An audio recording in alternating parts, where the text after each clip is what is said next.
Welcome to The Ride.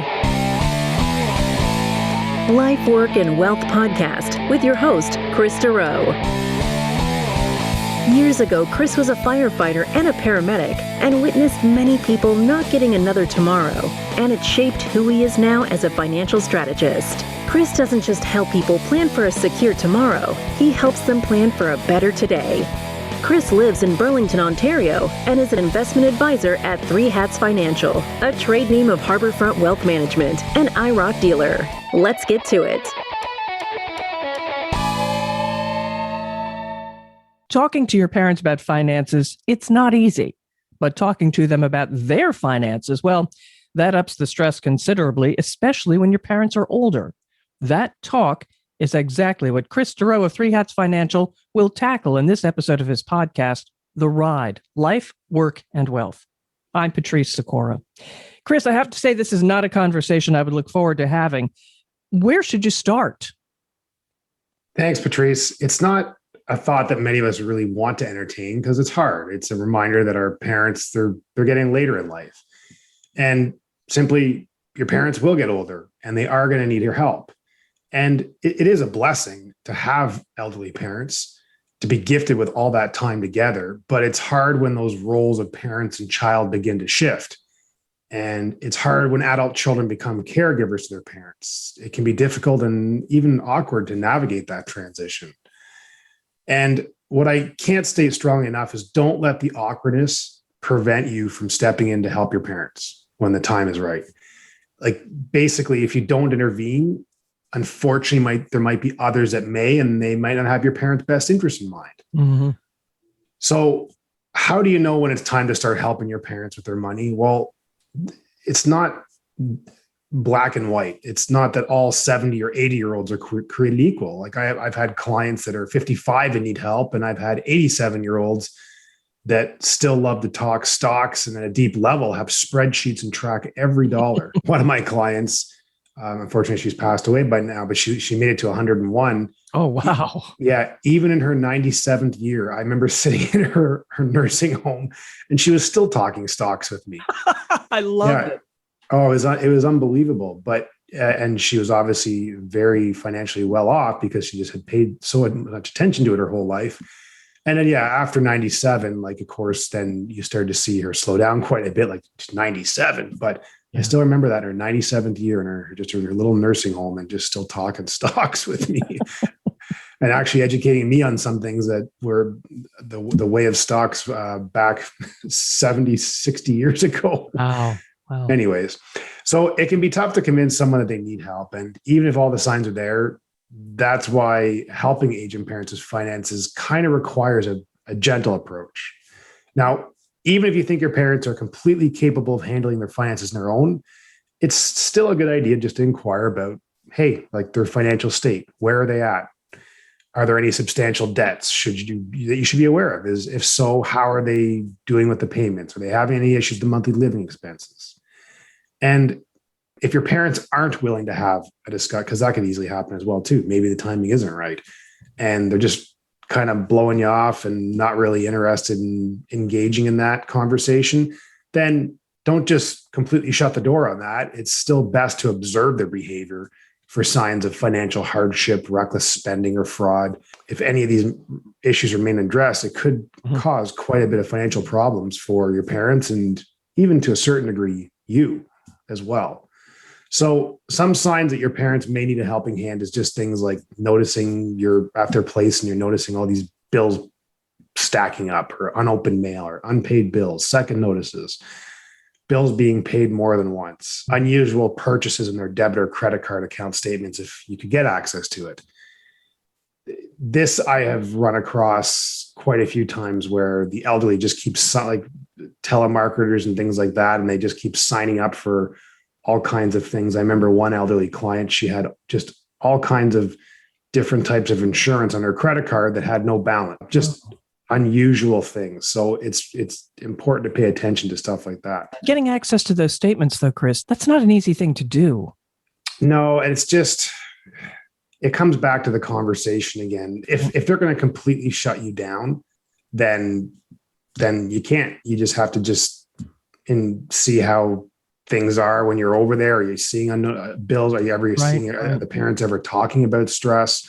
Do you see them ever arguing a bit about finance? It's just trying to pay attention to those signs to see if eventually you can help them, or they're going to allow you slowly to get in.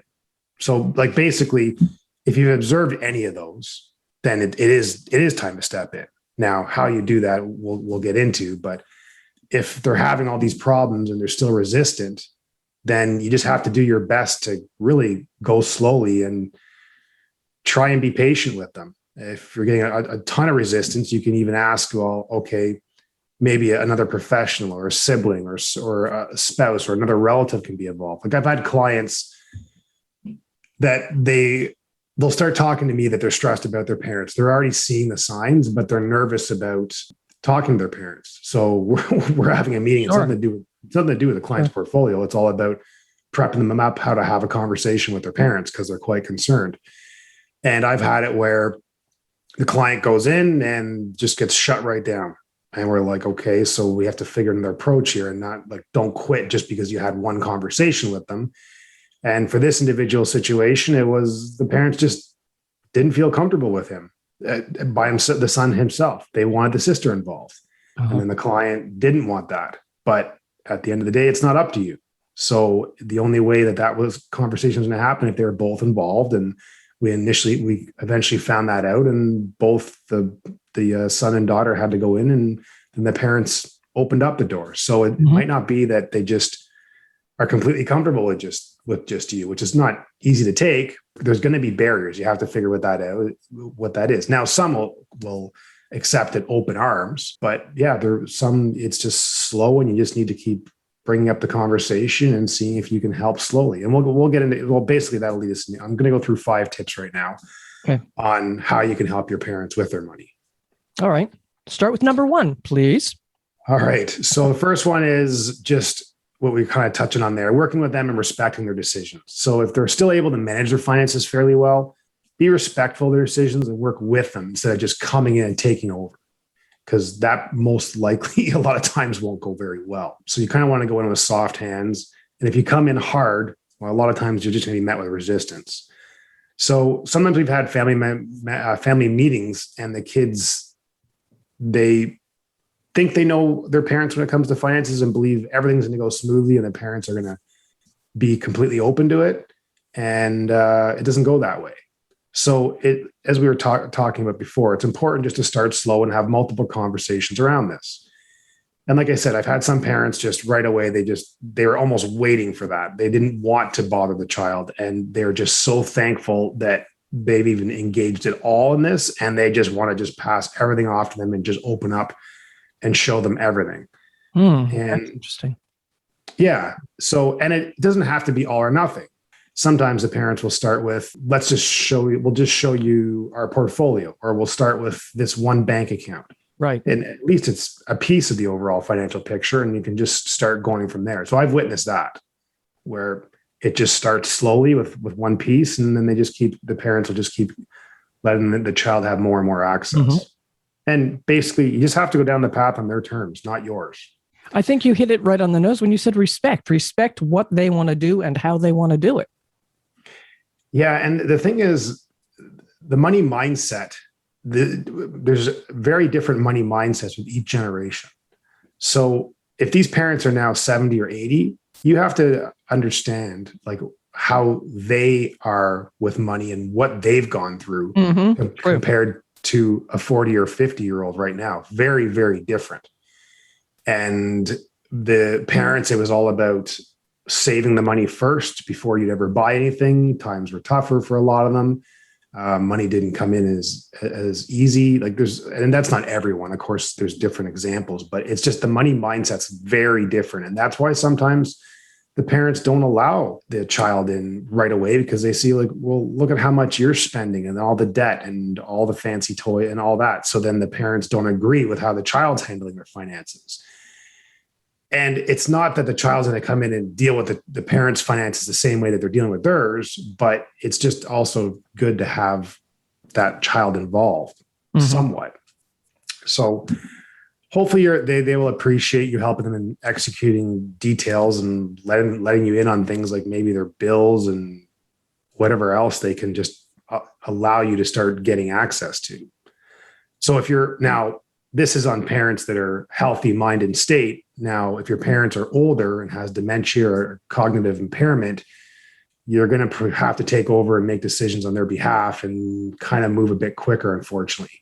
Mm-hmm. But still extremely important. You don't just shut them down because you think they have dementia and come in and take over everything. It's much kinder to be obviously making sure that they feel included and even in control. And that's even if they can't even manage it anymore, but you still just got to keep them included.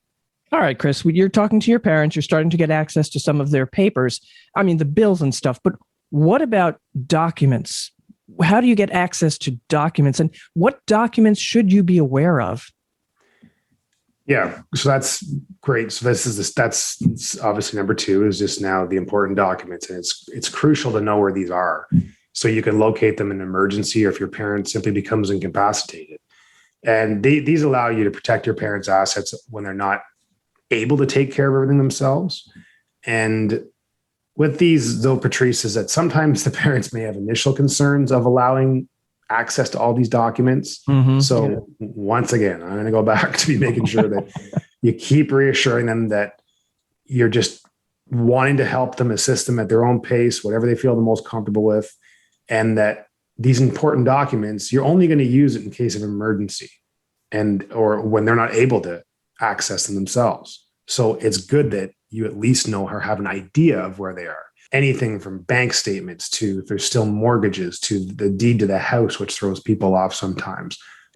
Sometimes we get, this is very common. We'll have someone pass away and the child comes to us a year, 5, 10, and they have an old stock certificate. Oh, like, I have no idea if this is worth $100,000 or $10. And then usually the companies have changed names 15 times, and a whole bunch of work goes into that. So anything like that you can give access or the child knows where all of that is. Right. You might even be able to help them kind of corral everything and put them in one place, like a safety deposit box. Yeah. And this is where, and I mentioned this in other podcasts, that we help our clients create estate directories. And basically what that is, it's a binder that has all these important financial documents in it. So we explain to clients that once they've completed it, that the purpose of this is something ever happens to them, their family can literally just go in to wherever this binder is and everything is in it. And they just pull it out and it's there. Every 2 years, we just go through it on a deep level and make sure everything's up to date in that. But basically it's a binder just to grab in case something ever happens. So as I mentioned, everything will be in there. We just talked about the bank statements, will, power of attorney, funeral arrangements, pension info.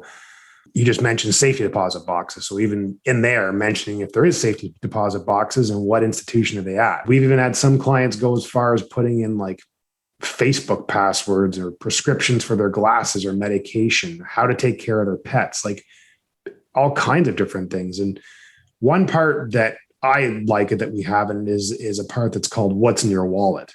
So it's literally them photocopying every card in their wallet.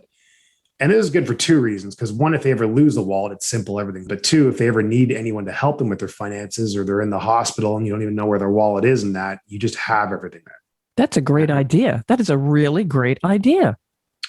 Yeah, we've had some good feedback on that. Now, I know what you're probably thinking is, wow, that's a lot of sensitive info just sitting in a binder. Well, exactly. So it doesn't mean that it's on your coffee table where everyone sits in the family room, but you want to make sure it's in a secure location in your home.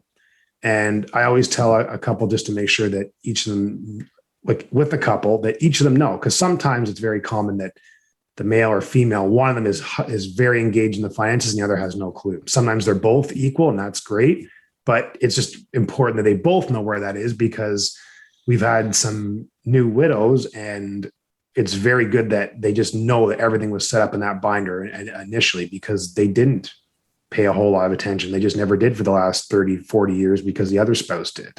Right.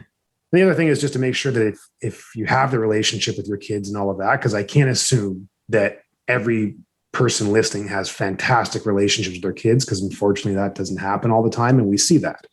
But if you do trust your kids and all of that, or a friend or relative or the executor, it's just good for them to know where that binder is in the house and make sure that it's in a secure location. All right. And you have got the binder, you have access, you have located all the important documents, but then there's access to accounts. You mentioned that with passwords and whatnot.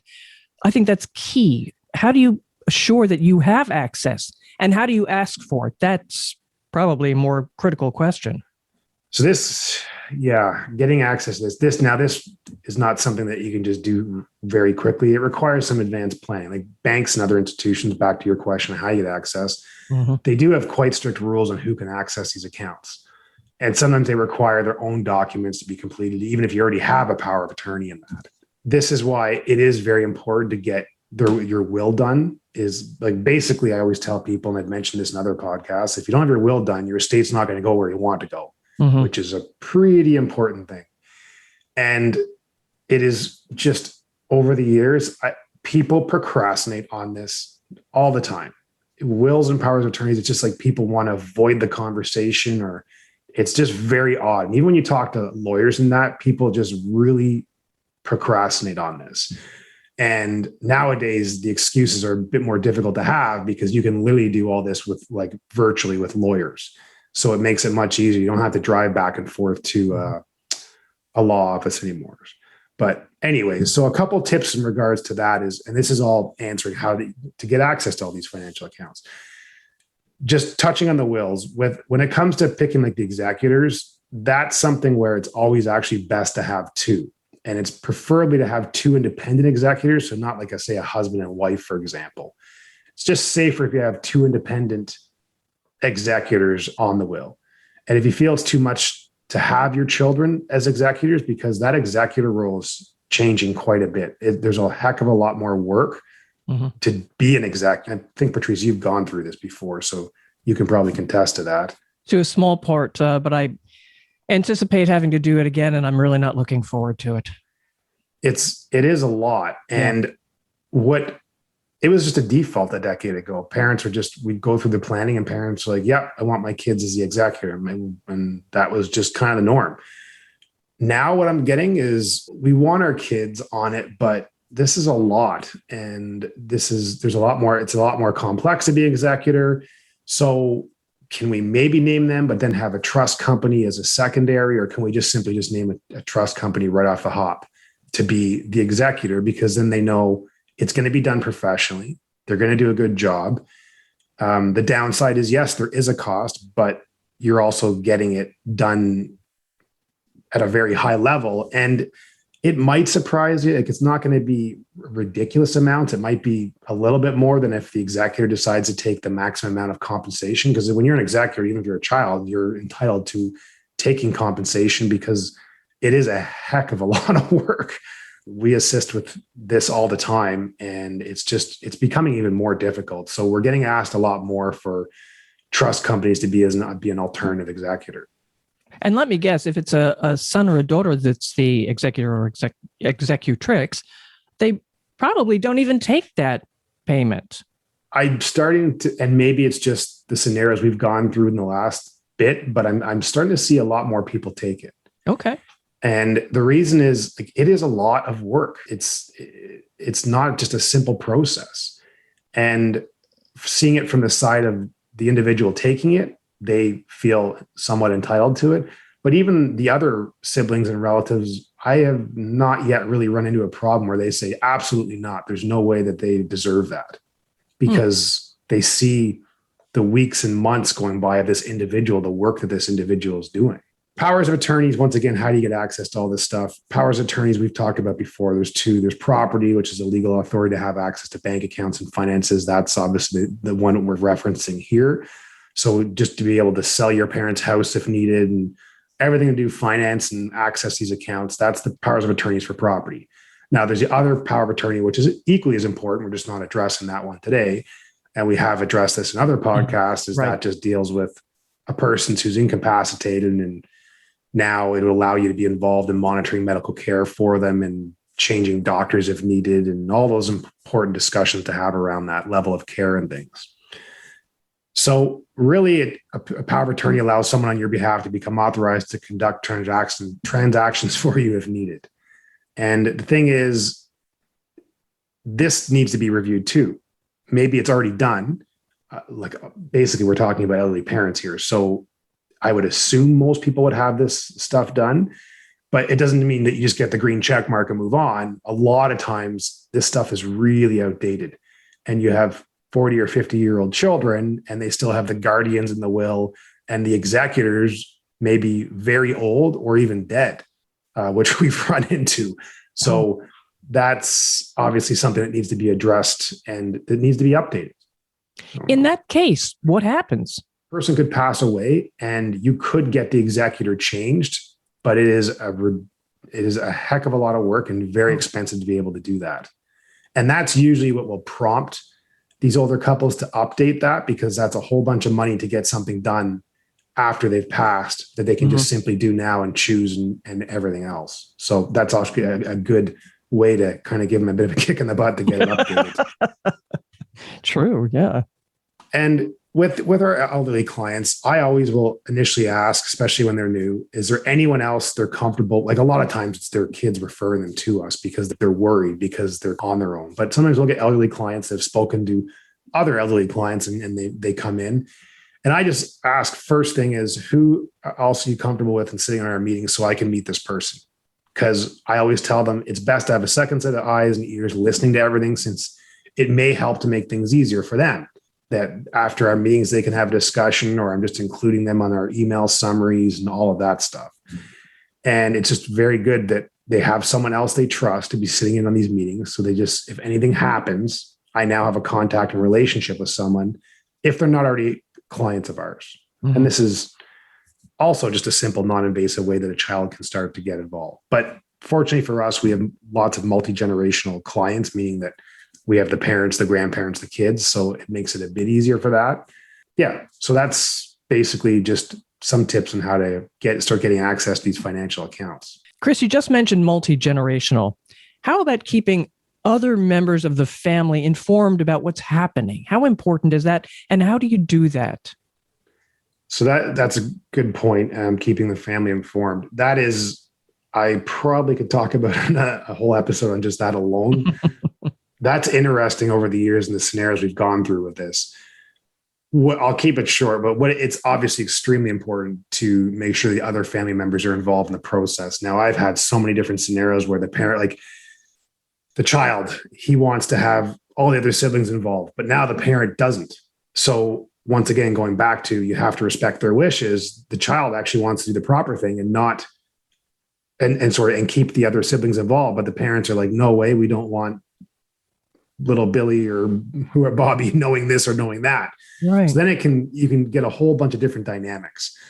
That's not the most common scenario, but it's obviously to have more of the family involved. It just helps avoid conflicts later. Like basically one person accusing another of inappropriately spending their parents' money behind the family's back. And we've had scenarios like that, or it's just good to have that. Now, holding family meetings to discuss finances is a very good way to keep everyone up to date on spending and income and the parents' financial situation. So I'll offer that a lot, and I'll be like a mediator or a buffer. And that makes the elderly parents more comfortable. Now, this is usually when all the generations are the individuals involved are clients. Right. And that usually goes very well, because now I'm in there as a buffer, and it will keep, it kind of keeps the peace sometimes. A lot of times. They know you, they trust you. Yeah. And I just know everything that's going on. But what it also allows me to do is, when you meet with clients individually, it's very different than when they're all mom and dad and grandparents and everyone's in the same room. And you start to really start to piece the family dynamics together, which as a financial advisor is actually important when you're dealing with all of that. So those family meetings are just as valuable for me as well. But basically, it's very important to keep other family members involved. I'm dealing with one right now. We have a client with it's a very large estate. She's got the early stages of Alzheimer's, and her relative is involved. But she's been this client I had been harassing for 5 years about wanting to meet this relative, because she'd always talk about it.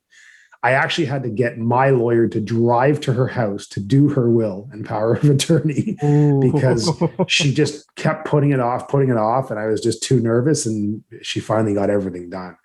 But anyways, this relative is doing everything perfect. You couldn't ask for a better person to be involved, but she's already getting some kickback and stress from the other individuals involved in the family that are also in the will, but she's doing all the work. So I just gave her tips like all communication, all my email summaries from me, any communication with lawyers, accountants, keep all of that, all the emails saved, keep it in a binder, and don't just keep it there in case something happens. Like just keep them involved so they understand the decisions you're making and what you're going through and everything else. Mm-hmm. So I really try to look at that from both sides because she'll look at it like I'm doing all this work. I can't believe they're even doubting me. But then they're on the other side saying, well, I don't understand why she's doing this or doing that. It doesn't make any sense. So that's why you just got to keep the communication open and making sure you're keeping the family involved, keeping all communication, and just keeping notes is just going to, like most times it's not going to even be needed, but you sure definitely want it if someone questions you.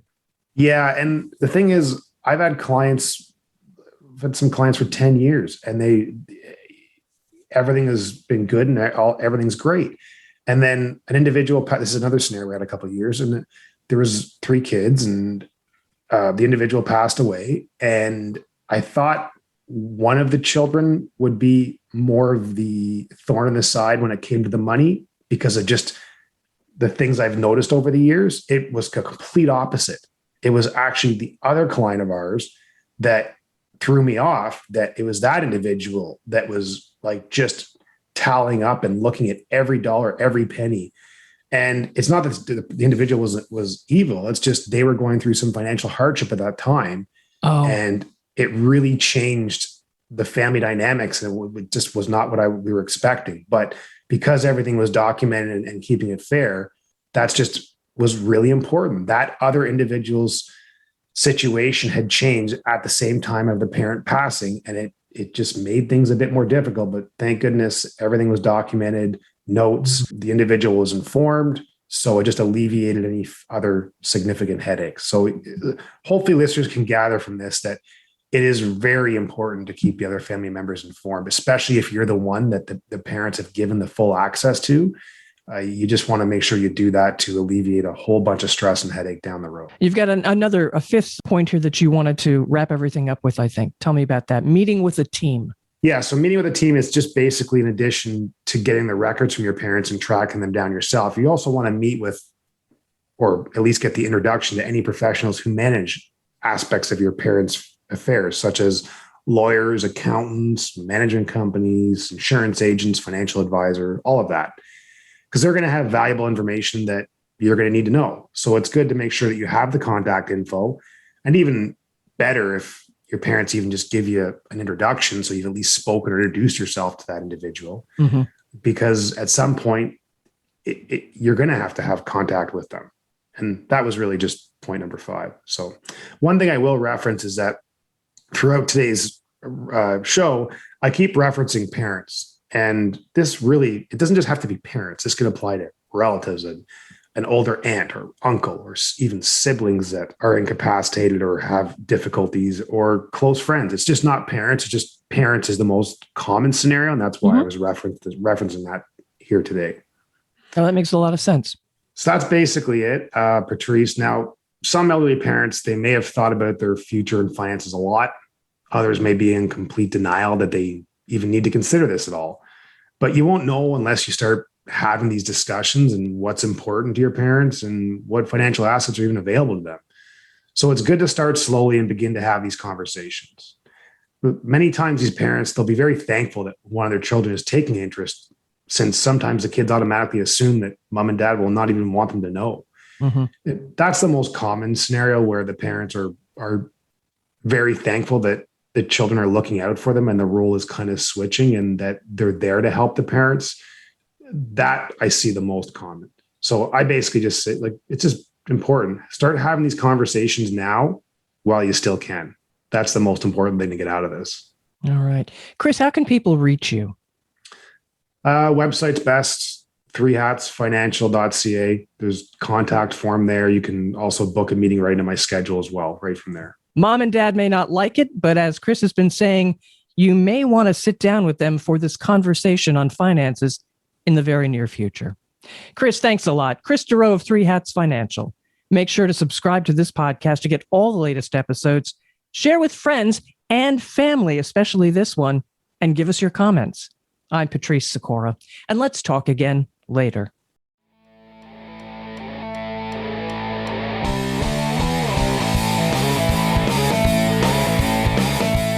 Thank you for listening to The Ride, Life, Work, and Wealth podcast. Click the subscribe button below to be notified when new episodes become available. All comments are of a general nature and should not be relied upon as individual advice. The views and opinions expressed in this commentary may not necessarily reflect those of Harborfront Wealth Management. While every attempt is made to ensure accuracy, facts and figures are not guaranteed. The content is not intended to be a substitute for professional investing or tax advice. Please seek advice from your accountant regarding anything raised in the content of the podcast regarding your individual tax situation. Always seek the advice of your financial advisor or other qualified financial service provider with any questions you may have regarding your investment planning.